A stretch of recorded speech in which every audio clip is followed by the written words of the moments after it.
વડોદરામાં corporator Ashish જોશીને notice ફટકારવામાં આવી છે। ગેરકાયદેસર દબાણ મુદ્દે આશિષ જોશી સહિત 20 લોકોને નોટિસ ફટકારવામાં આવી। વાઘોડિયા રોડ પર સરકારી જમીન પર દબાણો ઊભા કરવામાં આવ્યા હતા। કલેક્ટરે લેન્ડ ગ્રેબિંગ અંગે નોટિસ ફટકારી છે। આધાર પુરાવા સાથે તમામને હાજર થવા આદેશ કરવામાં આવ્યો છે। મહત્વનું છે કે તાજેતરમાં જ આશિષ જોશીને ભાજપમાંથી સસ્પેન્ડ કરવામાં આવ્યા છે। ભારતીય જનતા પાર્ટીના આ ભ્રષ્ટ શાસકોનો આજે ઉત્તમ નમૂનો જોવા મળી રહ્યો છે। ગયા અઠવાડિયે મને સસ્પેન્ડ કરવાની નોટિસ આપ્યા બાદ મેં આજ મહાદેવના મંદિરથી મેં ઇન્ટરવ્યૂ આપ્યું હતું અને ખુલાસા આપ્યા હતા।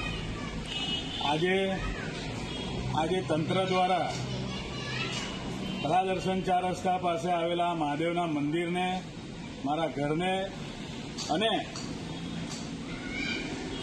જે વર્ષોથી 60 વર્ષથી અહીંયા ગરીબો રહે છે એ લોકોને નોટિસ આપવામાં આવી છે। આપ જોઈ શકો છો કે કઈ રીતે આ તંત્ર કામ કરી રહ્યું છે। ફક્ત ને ફક્ત હરણી બોટકાંડ પીડિતોને સાથ આપવા માટે જો પાર્ટી આ પ્રકારનું કૃત્ય કરતી હોય તો ખૂબ નિંદનીય બાબત છે। આ તંત્રને હું ધ્યાન દોરીશ।